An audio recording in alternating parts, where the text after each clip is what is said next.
quand tu parlais qu'il n'y avait rien qui était perdu, ma grand-mère, ma mère a grandi à Kamouraska sur une ferme. Ah.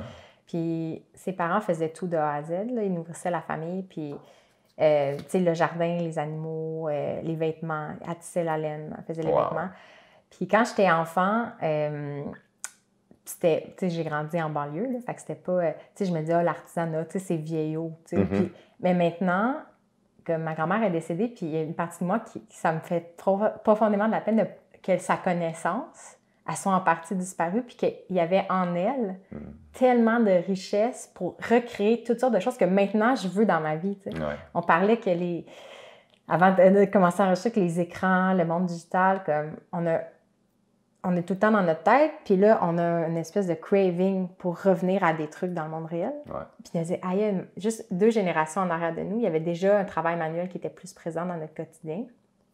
Puis là, c'est comme si on redécouvre ça. Ouais. Est-ce que toi, tu sens justement une montée d'enthousiasme envers ton travail dans les dernières années? Oui, envers l'artisanat en général. Et puis, moi, je touche principalement aux cultures autochtones. C'est vrai que même pour les Autochtones eux-mêmes, c'est intéressant. Une bonne partie des organismes, des gens qui me sollicitent pour reproduire ces choses-là, c'est les Autochtones eux-mêmes. Ce qui est un peu drôle à dire parce que, tu sais, c'est leur culture, c'est leur histoire, mais le temps a fait son effet. Il y a eu la colonisation, l'industrialisation. C'est qu'ils ont perdu ces savoirs-là. C'est quand il y a des gens qui arrivent à les retrouver, bien là, actuellement, en tout cas, ils sont très intéressés à récupérer ces choses-là. OK, personne ne va recommencer à vivre et à travailler avec ces outils-là, mais ne serait-ce que pour les montrer aux générations futures, ne serait-ce que pour se réapproprier une partie de leur identité. Puis c'est vrai, je pense, pour tout le monde en général, qui reviennent au crochet, qui reviennent au tricot. Ça, je vois ça un peu partout. Tu sais, on est des humains. On a des mains, nos mains doivent servir à plus que pitonner, là. Ouais. Et puis la créativité, tu sais, on a besoin de s'exprimer. Puis on l'a moins dans notre monde d'aujourd'hui. Puis quand tu montres des choses comme ça aux gens, là, ils veulent bricoler. Il manque quelque chose dans leur vie, notre vie informatique, industrielle. On est des mammifères, ça je le dis tout le temps, ça va jamais changer. On a besoin de nature, on a besoin de créer, de penser, de s'exprimer, mais on peut plus le faire comme on le faisait autrefois. Ça fait que ce manque-là, je pense qu'on vient le chercher dans des choses comme ça. Un travail manuel, mais qui est créatif. Puis dans mon cas, moi, c'est scientifique. Moi, ça vient me chercher personnellement. Mais ce que j'aime le plus, c'est créer. Plus que fouiller, plus qu'analyser, c'est la reproduction d'objets. C'est même une forme de thérapie. Tu sais. Quand je suis stressé pour une raison ou une autre, parce que j'ai toutes sortes d'occupations, ben, je vais dans l'atelier. Puis je me mets à bricoler des trucs en bois, en écorce. Puis là, soudainement, je me trouve dans un autre monde.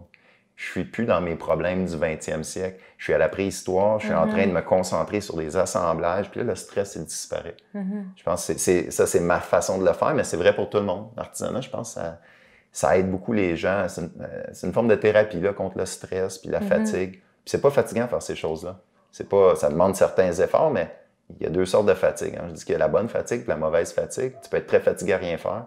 Comme tu peux être tout à fait reposé à faire des choses. Ça, c'est fascinant. Hein? Ouais. Il y a des choses très simples, des fois, qui nous drainent complètement. Puis on dirait que c'est un drain, c'est plus au niveau de l'âme. On se sent vidé, mais physiquement, notre corps a des réserves, puis il est prêt à bouger, puis de se mettre à bouger par des petits gestes. On dirait que ça brise.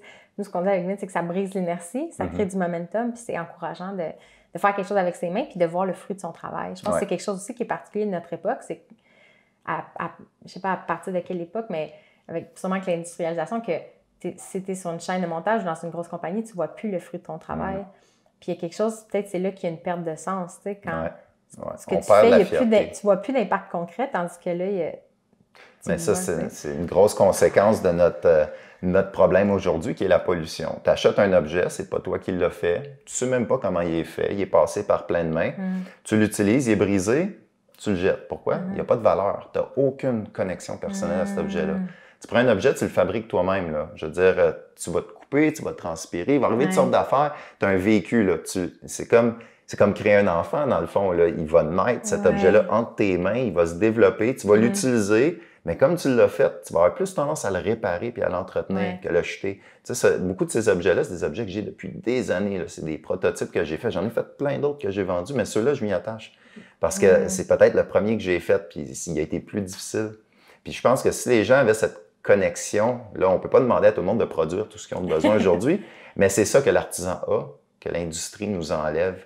C'est la valeur personnelle de l'objet. Moi, mes objets, je leur fais attention. Parce que mes objets, je les ai faits, ils ont une histoire, je suis connecté. Celui que j'achète du magasin, je me sens moins mal de le jeter parce que j'ai zéro connexion. Il a été fait par je ne sais qui, dans je ne sais quel pays, et puis ils sont tous pareils de toute façon. Ouais.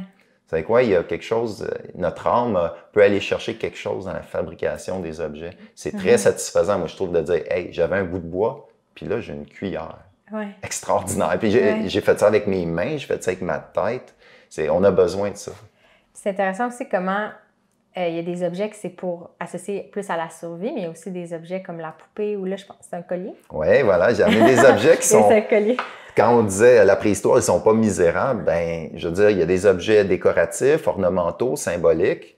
Ça, c'est une interprétation d'après des pièces qu'on trouve dans des sites iroquoiens qui travaillaient la poterie, la céramique. On va trouver toutes les petites billes. Oui, on trouve les perles, mais pas assemblées. Ça, c'est un assemblage que j'ai un peu imaginé. Beaucoup de perles d'argile. C'est un petit peu comme les cosses de maïs. Les Iroquois font de la poterie pour la cuisson. C'est culinaire. Ils font des pipes pour fumer le tabac en argile.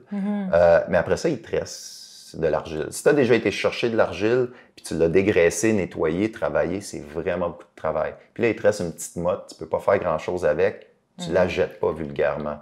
Tu fais d'autres choses. Alors, on peut imaginer facilement que ces petites perles-là, qui sont souvent faites assez rapidement, d'après ce qu'on voit, c'est une façon de récupérer leur petit restant d'argile et faire quelque chose de beau. C'est pas un outil, ça ne te sauvera pas la vie, ça se mange pas. Mais, tu sais, ils ont ce sens de « je veux faire quelque chose de beau, de le fun, je veux passer du bon temps parce que j'ai rien à faire cet après-midi. » C'est les mêmes besoins autrefois qu'aujourd'hui. Oui, puis il y a l'expression de soi. Est-ce que, selon les régions, il y a des perles différentes? Oui, ça varie, effectivement. Les matériaux varient. Ça, il y a des perles en os d'oiseau, puis il y en a en stéatite. Ça, c'est de l'os d'oiseau, ouais. Le tube? Oui, c'est des os de héron.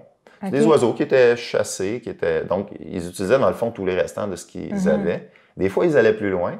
Les petites perles, c'est de la stéatite, ce qu'on appelle de la pierre à savon. Dans les sites où on les retrouve, ces perles-là, souvent, dans certains sites, il n'y en a pas de stéatite à proximité. Ça vient des États-Unis, ça vient de l'Estrie, ça vient... Donc, les matériaux circulent. C'est des gens qui ont un goût des belles choses ou des choses significatives au point d'aller faire du commerce avec des régions éloignées de 1000 km. Wow. Les gens se rencontrent durant l'été à des points, puis là, il y a des foires, il y a des marchés. On n'a pas inventé le supermarché. Là. Ces gens-là, ils se rencontraient par centaines, puis là, ils troquaient des matières essentielles, des matières exotiques. Donc, ça reflète beaucoup de choses. Ça montre une esthétique, ça montre que les gens prenaient le temps de faire des choses qui n'étaient pas de la survie. Là. Ils ne sont pas en train de mourir de faim tout le temps, en tout cas. Et puis, ils sont même prêts à y mettre quelque chose de plus, des matières importées. C'est ça que... On ne peut pas en dire plus. Qu'est-ce que ça signifie, cette petite perle-là avec les lignes?